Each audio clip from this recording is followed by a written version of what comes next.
These colors are so vibrant. Oh, I think this one's gonna look really good. This effect is definitely one of my favorites. Have you ever tried to create vibrant colors using stain only to end up with a mess? I'm gonna share with you the products and techniques I use to create these vibrant colors so you can create some stunning pieces of your own. Adding color to your wood projects is nothing new, but to achieve these vibrant, deep colors, the product you choose will make a huge difference. Today, I'll show you how I mix and apply Keda dye, as well as showcase the techniques I use to get this tropical effect.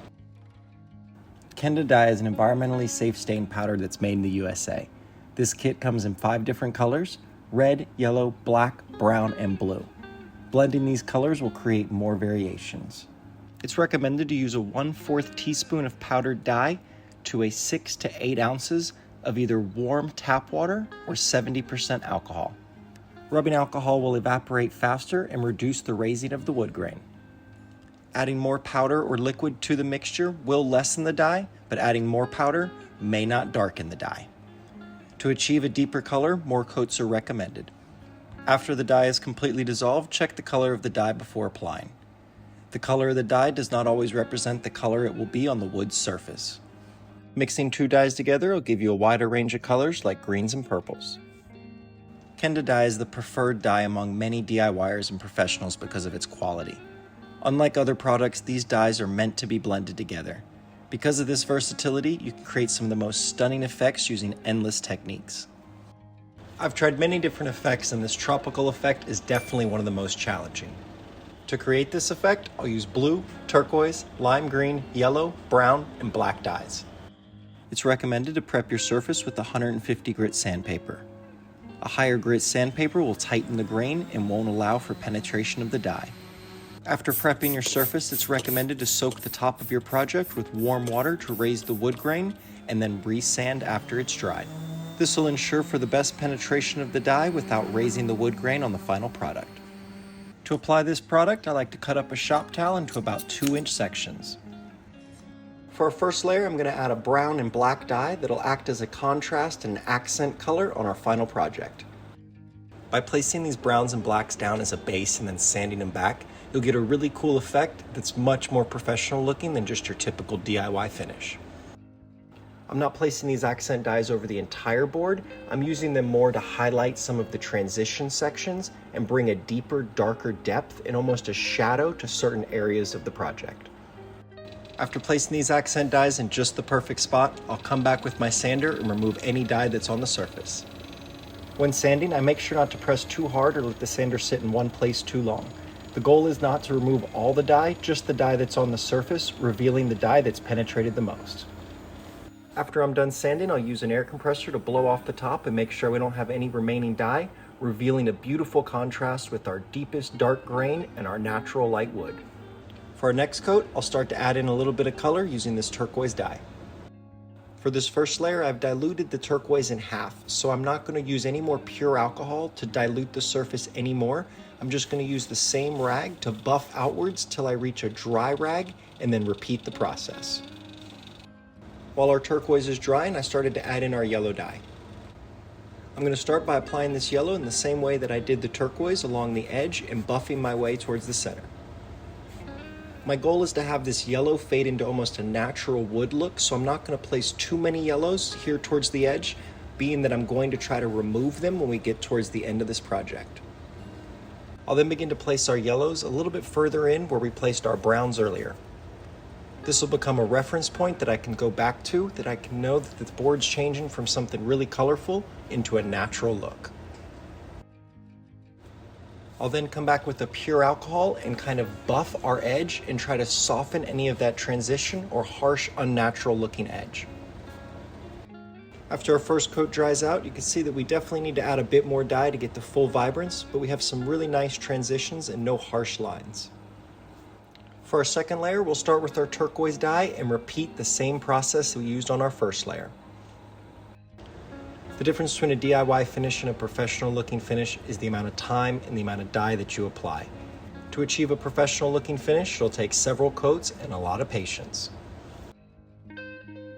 For our yellow, I'll come back in and place it again over our brown section or our reference section, avoiding bringing any new dye or fresh dye towards the edge. We don't want to darken those yellows. We really want to focus on darkening this transition. After applying my second coat of yellow, I realized I wasn't getting enough browns showing through to achieve the full effect that I was hoping for.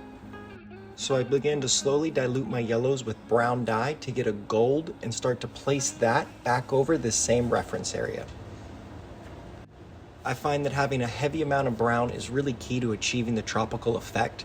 Without them, you end up with just a really colorful board that doesn't have a lot of distinction or that right feel. While this section of the project dried out, I began to apply our next round of turquoise dye.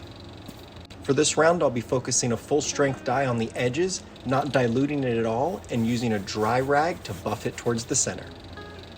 After these coats, you can see we have much better penetration and almost a fully saturated surface. But before I could continue on to the greens, I wanted to add just a bit more browns and a lot more turquoise. For this coat, I'm applying the same colors I did before using the exact same techniques. The goal is to just get more penetration and soften the lines as much as I can. I found when mixing two colors together that you can sometimes get a separation of the two base colors, and the best way to avoid this is to apply a very thin coat and then come back with the heavier coat afterwards. Though applying more coats can be time consuming and even frustrating, I promise you it's well worth it in the end. After this saturation coat dried out, it was time to start adding in our browns and blues. I used about a 50-50 mixture of brown and yellow dyes to get this brownish gold. Slowly changing our color pigments and mixing in more colors of the same variation will give us a much better blend in the end, rather than just trying to dilute a pure color to get all these different colors. Now that we have something that feels a bit more aged and a bit more tropical, it's time to start adding in our deep blue. As I begin to add these darker colors, you can really see the blacks and the deep browns that we placed in our very first coat start to come through. This contrast is really key to the final project and really adds that depth that just looks super professional. After letting these darker colors dry out, you can see we have a lot more penetration and a lot more variation in our colors. Now that we feel like we have a solid saturation with all of our base colors, it's time to start adding in our deep browns and our lime green. When starting to apply these final coats, things can become a mess really quick. It's important to focus on your application and your techniques.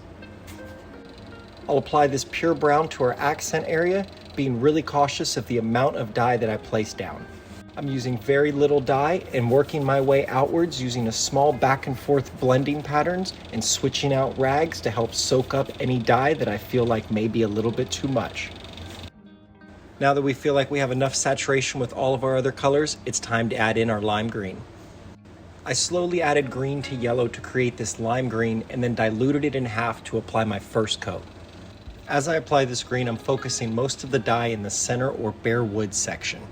After I've applied my first green coat, it's time to begin the process of blending out all of these lines. To begin that process, I'll use pure alcohol to slowly rub back and forth on each different color section, blending it towards the other.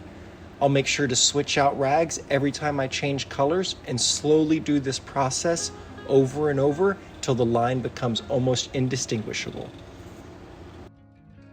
Now that we have all of our base colors in and the project starting to look like we want it to, we're going to focus on the details, adding more green and starting to blend out all of our lines using pure alcohol and warm water.